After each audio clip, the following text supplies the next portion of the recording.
So today we are having literally good topic that is our sports world play feat of clay. मतलब कि आज का हमारा जो टाइटल है स्पोर्ट्स गेम से रिलेटेड है. So hey everyone, welcome back to Niril Leta Curious Mind and I'm hoping you are doing well, fantastic. And the same way I'm doing great too. So our title meaning is the title that is your feat of clay. That means a person who looks very strong or successful but actually has weakness.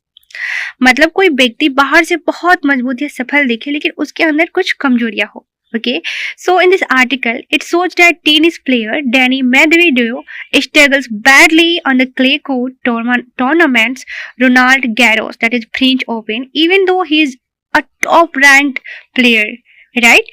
Like ये article हमें बताता है कि बड़े खिलाड़ी जो हैं Daniel Medvedev को क्ले कोर्ट पर खेलने में कठिनाई होती है.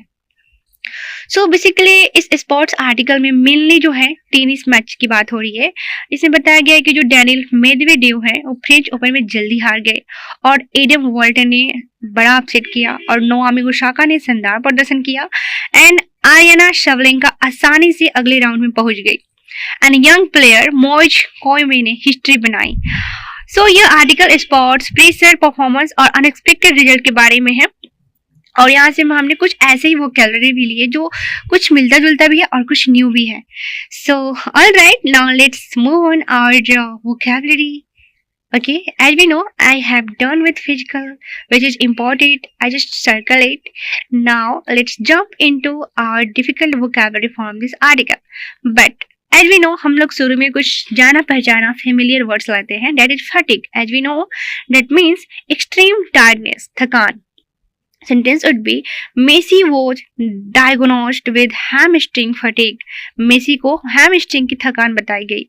hamstring means होता है कि जो पेन होता है मसल में वो पिछला जो ये नी है उनके थाई के जो पिछले जो मसल्स होते हैं उसमें जो पेन होते हैं उसे बोलते हैं हैमस्ट्रिंग या फिर उस मसल को बोलते हैं हैमस्ट्रिंग और इनको यहाँ पे क्या हुई है थकान हुई है. Okay, and the next is uncertain. That means not sure और अनक्लियर, अनिश्चित.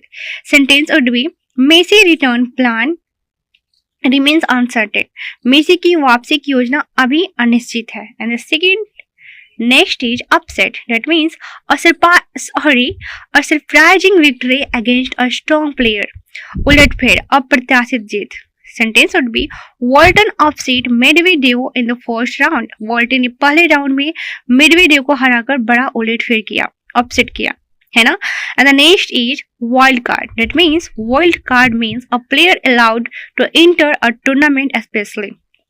विशेष अनुमति प्राप्त जो खिलाड़ी आते हैं उनको क्या बोल सकते हैं, जो एक स्पेशल मतलब क्या बोलते हैं उनको इंटर लेकर आते हैं, एंट्री लेके आते हैं, उन्हें क्या बोलते हैं वाइल्ड कार्ड, है ना. Sentence would be Adam Walton entered as a wild card. Adam Walton को विशेष अनुमति से प्रवेश मिला था, है ना. ये न्यूज आर्टिकल इसी के बारे में. जब हम आज से रिविजन के साथ पढ़ाएंगे ना, आज मजा आएगा.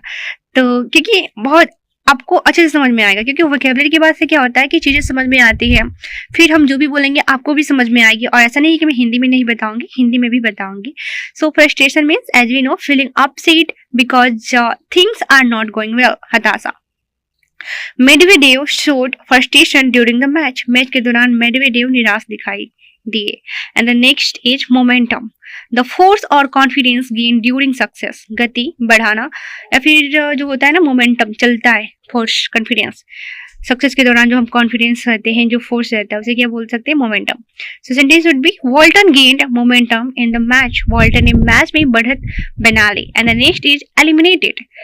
Eliminated means removed from competition after losing, है ना. As we know, प्रतियोगिता से बाहर हो जाना उसको बोलते हैं eliminated. Sentence would be Medvedev was eliminated from the tournament. Medvedev tournament से बाहर हो गए. And the next is blazed through. Blazed through means moved very quickly and successfully. बहुत तेजी से आगे बढ़ना को बोलते हैं blazed through. Sentence would be Sabalenka blazed through the opening round. Sabalenka ने पहला राउंड बहुत आसानी से जीत लिया. And the next is sparkling. That means very impressive और stylish, शानदार, चमकदार, उसको क्या बोलते हैं sparkling. Sentence would B Osaka made a sparkling appearance in Paris. Osaka ने पेरिस में शानदार प्रदर्शन किया। And the next is hamstring, जैसे कि मैंने बताया था, muscles at the back of thigh, जांघ के पीछे की जो मांसपेशियां होती है ना, उसे बोलते हैं hamstring. Sentence would be Messi suffered a hamstring issue, Messi को हैमस्ट्रिंग की समस्या हुई। Alright, we have done our vocabulary. Now we have to move on. Important phrase and idiom. और यहाँ पे सारे idioms ना न्यू लगेंगे आपको। First is feet of clay. That means, so feet of clay means a hidden weakness in a strong person. एक strong मजबूत आदमी में जो अंदर की छुपी वीकनेस होती है उसे बोलते हैं फीट ऑफ क्ले, छिपी हुई कमजोरी। Sentence would be Medvedev's weekends on clay courts became visible. Clay court पर मेडवेडेव की कमजोरी सामने आ गई। And the next is first round exit. ये इसका मीन होता है losing immediately in the first stage, मतलब पहले स्टेज में आप लूज कर जाते हैं, लॉस कर जाते हैं, लूज कर देते हैं अपना जो भी कंप्लीट होता है या फिर जिस राउंड में आपको जाना होता है उसे बोलते हैं first round exit. Sentence would B पहले राउंड में बाहर होना। And sentence would B Medvedev suffered a first round exit. Medvedev पहले ही राउंड में बाहर हो गए। Suffered a first round exit. Next phrase or idiom is steal the spotlight, to get all attention. Steal the spotlight, सबका ध्यान आकर्षित करना। जैसे कि अगर आप कहीं पे कर चुके हैं तो आप कर सकते हैं कि I stole the spotlight. So here sentence would be Osaka stole the spotlight with her fashion and games. Osaka ने अपने खेल और फैशन से सबका ध्यान खींचा। And the next is bounce back. As we know, ये थोड़ा फेमिलियर है ना, जानते हैं। टू रिकवर आफ्टर फेलियर, वापसी करना। So players try to bounce back after defeat, खिलाड़ी हार के बाद वापसी करने की कोशिश करते हैं और सभी लोग करते हैं ना। everyone tries to bounce back, bounce back after defeat. Alright, we are done. Now let's talk about our powerful lines, essay or discussion for conversation for writing है ना। So the first is sports teaches us that even champions have weakness. खेल हमें सिखाते हैं कि champions की भी कमजोरियां होती हैं। Sport teach us that even champions have weakness. And the second is true players are judged by how they recover after defeat. असली खिलाड़ी हार के बाद वापसी से पहचाने जाते हैं। True players are judged by how they recover after defeat. And the second, success in sports demands both skills and mental strength. खेल में सफलता के लिए कौशल और मानसिक शक्ति दोनों जरूरी है। Success in sports demand both skill and mental strength. Next, unexpected victories make sport exciting. अप्रत्याशित जीत खेलों को रोमांचित बनाती है, जैसा कि यहाँ पे हुआ है ना। Unexpected victories make sport exciting.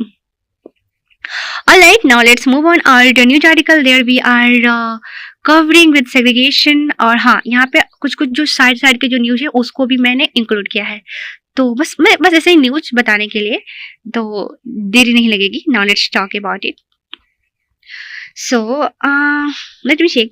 So हमने इसे सेगरीमेंट कर लिया। So the first हमारा मेन स्टोरी होगा feet of clay. Like let's start with the big headline commanding the page, Feet of Clay. This story focuses on Daniel Medvedev's troubled relationship with the clay courts of Roland Garros as he makes a shocking first round exit after losing to Australian wildcard Adam Walton. This match marked sharp swings of momentum on the Persian clay. तो इसका मतलब ये है कि जो feet of clay है कि clay court पर जो मेदवेदेव की कमजोरी एक बार फिर सामने आई। वर्ल्ड नंबर जो 4 है मेदवेदेव को ऑस्ट्रेलिया वाइल्ड कार्ड एडम वॉल्टन ने पहले ही दौर में 6-1, 6-1, 4-6, 6-4 से हराकर बाहर कर दिया। मेदवेदेव की 10 अपीयरेंस में यह 7वीं बार है जब वे पहले राउंड में बाहर हो गए। नाउ की start covered, Sabalenka also raced into the second round, blasting through her opening match, and 70-year-old French teenager Moise Comey announced himself by beating former US Open champion Marin Cilic, becoming the youngest man to win a major main draw match in 70 years. Naomi Osaka turned heads in Paris, shining in a glittering Grand Slam fashion outfit during her first round win over Laura Sigmund. Or now let's talk about segment 2, that is Vital, Messi and Afghanistan Rashid Khan. So moving to the sidebar columns under Vitals, that is VITALs, we have major updates regarding two global icons facing physical and work challenge. तो Messi को जो Lionel Messi हैं उनको hamstring यानी कि मांसपेशियों में जो घिसाव है फटीग हो चुका है, डगनेश हुआ है, जिसकी वजह से वो उनका रिटर्न प्लान अभी अनसर्टेन है, अनिश्चित है। तो इंटर मियामी ने मेडिकल टेस्ट के बाद इसकी पुष्टि की है कि जो वर्ल्ड कप से ठीक पहले अर्जेंटीना के लिए एक बड़ा चिंता का विषय है। और जो राशिद खान है, अफगानिस्तान के स्पिनर राशिद खान भारत के खिलाफ होने वाले एकमात्र टेस्ट मैच को मिस करेंगे। हालांकि वे वनडे सीरीज यानी कि ओडीआई सीरीज के लिए उपलब्ध रहेंगे, लेकिन वर्कलोड के मैनेज करने के लिए जो 27 वर्ष इस स्पिनर को लंबे फॉर्मेट के क्रिकेट से दूर रहने की सलाह दी गई है। इसके अलावा जो इब्राहिम जदरान भी हैं, जो उनको 6 से 10 जून को होने वाले मैच टेस्ट से बाहर रहेंगे। Okay, well now let's talk about segment 3, Norway Chase, Gukesh and Pragyananda. ये थोड़ा सा डिफरेंट होगा कि over in Oslo the Norway chess tournaments delivered high stake drama, India's young proteges made massive statement on the global stage.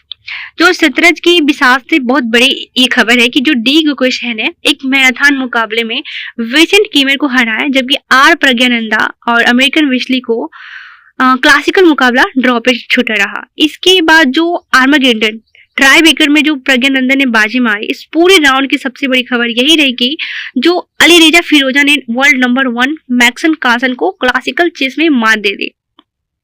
Now let's talk about some historic milestone in New York Knicks. So now let's jump over the basketball, where a long-standing drought has finally been broken. तो ये note करता है कि जो dates हैं number से, मैंने ऐसे ही इसको सर्कल किया है कि याद रखना इंपॉर्टेंट है। लाइक जो न्यूयॉर्क निक्स ने 130-93 के शानदार जीत के साथ 1999 के बाद ये पहली बार NBA फाइनल्स में जगह बनाई है। और कार्ल जो एंथनी टाउन्स, ओजी अनुबोनी के जो शानदार प्रदर्शन है, उनके दम पर टीम ने अपनी जीत का सिलसिला 11 मैचों तक पहुंचाया और ईस्टर्न कॉन्फ्रेंस फाइनल्स में क्लीवलैंड को 4-0 से स्वीप कर दिया। Alright, now let's talk about the way forward. आगे की राह जैसे बताते हैं। So looking ahead, these developments set up fascinating storylines for the coming weeks.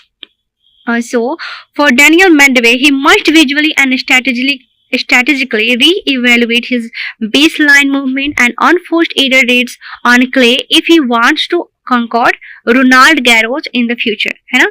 So for team Argentina and Inter Miami, managing Messi's hamstring recovered with a highly conservative medical schedule is crucial to ensure he is fully fit for the World Cup. And for India chess prodigies, Gukesh and Pragyananda needs to maintain this intense mental stamina as the Norway chess tournament progress into deeper rounds against elite grandmaster. तो इसका conclusion यही निकलता है कि देखिए, खेल की दुनिया में कोई भी पोजीशन अस्थायी नहीं है। चाहे आप वर्ल्ड नंबर जो 4 मेदवेदेव हो या महान लियोनेल मेसी, इंजरी और नए युवा खिलाड़ी जैसे कि 17 साल के मोइज कुआम है, कभी भी पास अप लड़ सकते हैं, है ना? So that's completely wraps up our segregated analysis of today's sport page. Now I want to say be happy and stay tuned here. Keep watching my video. If you like it, so subscribe and don't forget to comment, because after आपके जो comment होते हैं उसके देखने के बाद से मैं मोटिवेट हो जाती हूँ कि हाँ, लोगों को अच्छी लग रही है। तो प्लीज कमेंट करें कि जो भी कुछ एरर होगा या फिर कुछ हम और इसमें ऐड करें, 20 मिनट इनफ है या फिर इससे भी कम टाइम में अपलोड किया जाए। Please mention your thoughts here, because I am eagerly waiting. I'm just waiting for your comment, for your response, for your feedback. Till then, bye, be happy. Okay.